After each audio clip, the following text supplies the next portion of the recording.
Baik, Assalamualaikum warahmatullahi wabarakatuh.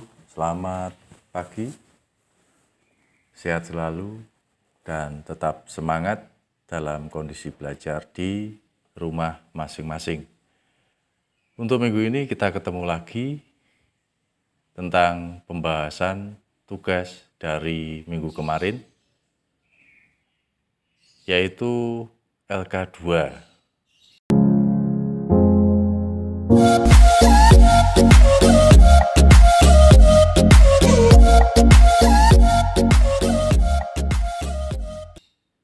Mari kita bersama-sama membahas tentang tugas LK2.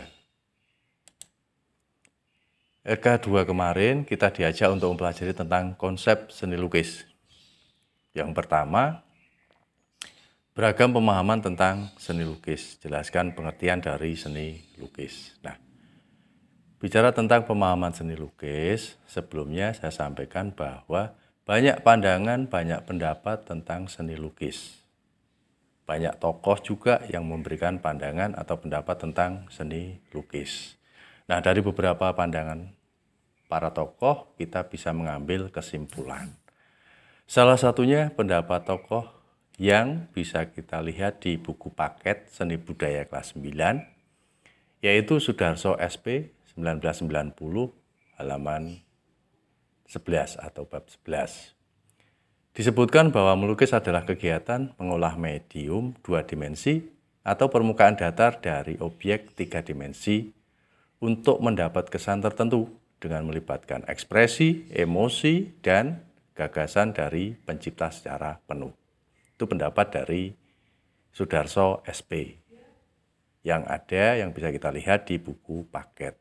Nah, dari sini kita bisa mencoba untuk menarik kesimpulan bahwa seni lukis merupakan sebuah kegiatan untuk mengekspresikan ide, gagasan, dan kreativitas dengan menggunakan media berupa unsur-unsur seni rupa antara lain titik, garis, ruang, bidang, warna, dan tekstur ke permukaan bidang datar atau ke bidang gambar, baik kertas, kanvas khususnya, dan juga tembok atau triplek dan lain sebagainya. Tuh. Jadi pada prinsipnya lukisan merupakan pengungkapan ide, gagasan, kreativitas, ekspresi dan emosi dari pencipta dengan memanfaatkan unsur-unsur seni rupa, titik, garis, ruang, warna, bidang, dan tekstur ke bidang gambar. Tuh. Baik, itu pemahaman sederhana tentang seni lukis. Nah, yang kedua, seni lukis memiliki istilah gaya, aliran. Coba jelaskan. Oke, bicara tentang gaya dan aliran dalam seni lukis. Sebenarnya antara gaya dengan aliran ada persamaan juga ada sedikit perbedaan. Bisa kita katakan gaya itu merupakan style atau bentuk atau karakter secara global. Sedangkan aliran itu identik dengan sesuatu yang diyakini oleh si pencipta secara individualis atau faham dari seorang seniman lukis tersebut. Nah, gaya dalam buku paket, kita bisa melihat ada istilah gaya lukisan representatif, gaya lukisan deformatif atau abstrak, dan juga gaya lukisan non-representatif. Nah, gaya lukisan representatif identik dengan sebuah perwujudan secara global sebuah karya seni rupa dengan memvisualisasikan semua keadaan nyata pada kehidupan masyarakat dan juga yang ada pada alam sekitar. Tuh. Sedangkan untuk gaya deformatif itu identik dengan sebuah perusahaan atau perubahan, pengubahan dari semua bentuk yang ada di alam. Sedangkan untuk non-representatif itu identik dengan bentuk yang sudah keluar dari bentuk alam. Berarti hampir ke deformatif mutlak atau perubahan secara besar. Nih.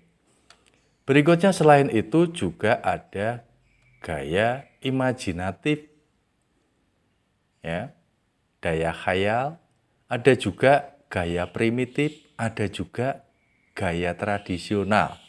Nah, biasanya ini identik dengan karya seni tradisional suatu daerah yang ada di Indonesia. Tuh, baik. Sedangkan untuk aliran, beragam jenis aliran atau faham yang diikuti oleh seniman lukis. Nah, faham atau aliran ini muncul di dunia barat. Indonesia hanya mengikuti karena banyak tokoh-tokoh Indonesia yang dulunya disekolahkan ke luar negeri, kemudian pulang membawa aliran yang mereka pelajari dari luar negeri. Apa saja aliran-aliran itu? Antara lain, ada aliran seni lukis realis, ya, ada aliran seni lukis naturalis, ya.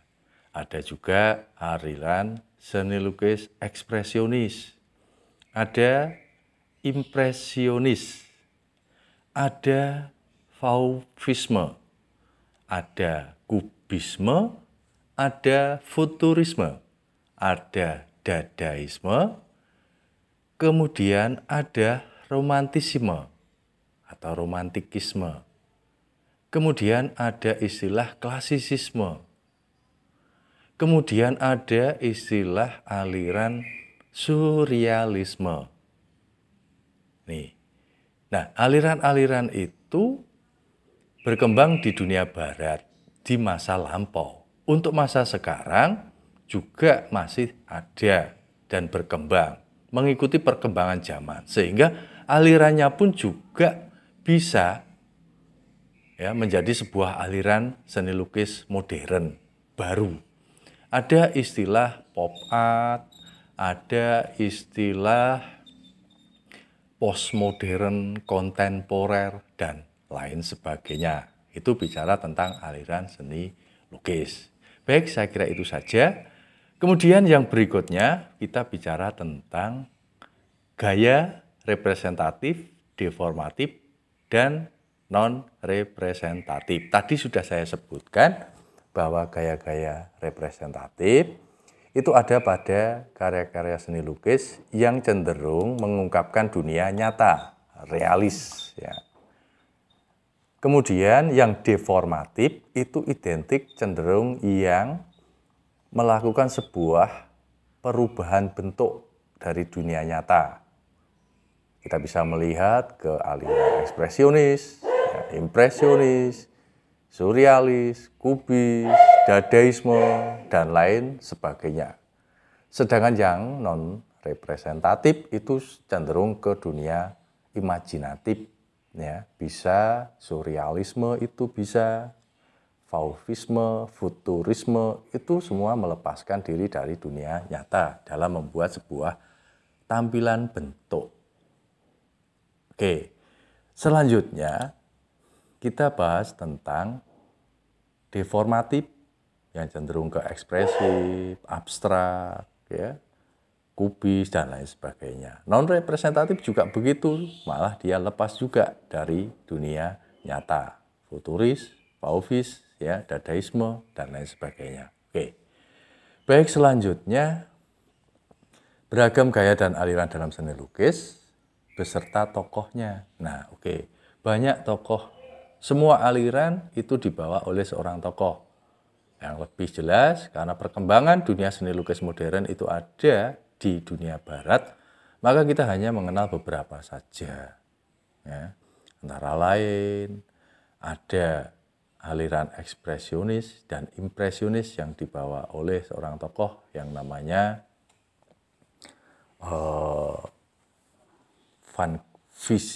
V.J. van Gogh.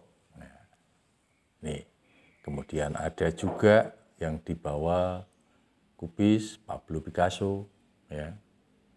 Kemudian juga ada karya seni surrealisme yang dibawa oleh Dali. Ya. Kemudian ada juga ya aliran romantik yang klasisisme yang dibawa oleh seorang pelaut juga Leonardo da Vinci yang terkenal dengan lukisan Mona Lisa-nya. Itu.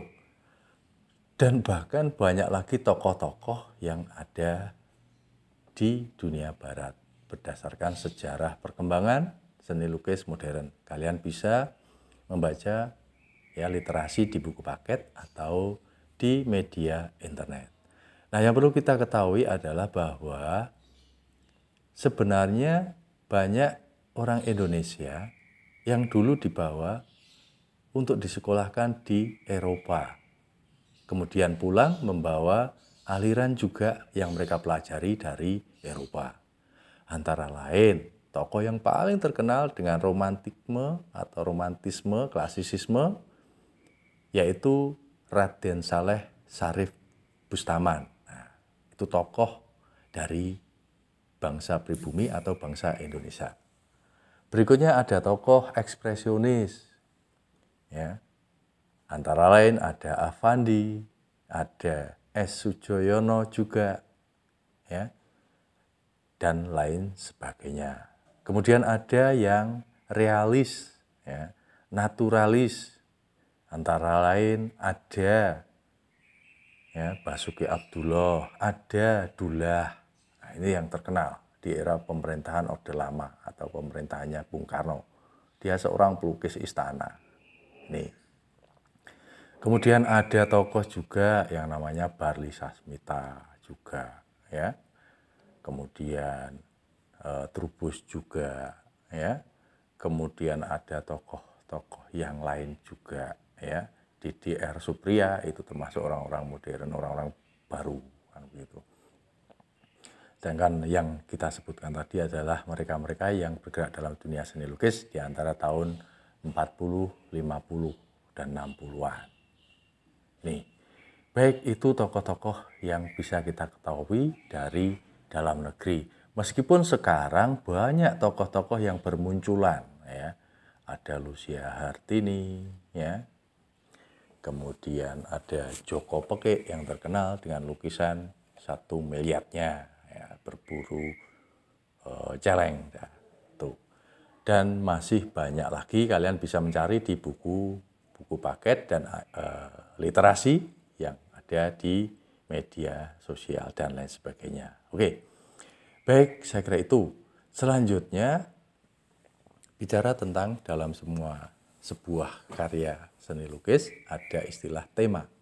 Nah, apa sih tema itu? Nah, biasanya tema itu berhubungan dengan kehidupan, paham, kehidupan, dan objek yang ingin disampaikan oleh seorang pelukis. Nah, ini.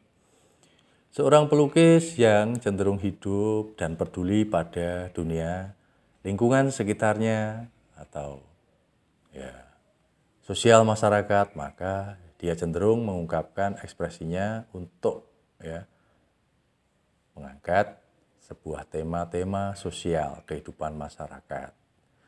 Mereka yang hidup cenderung ke religius, maka mereka pun juga membuat lukisan yang bertemakan religius, keagamaan.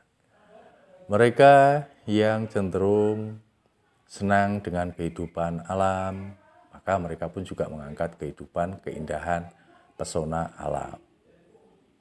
Kemudian mereka yang suka dengan kehidupan imajinasinya, khayalinya, maka ya, seniman itu cenderung untuk mengungkap seni lukis dengan tema imajinatif.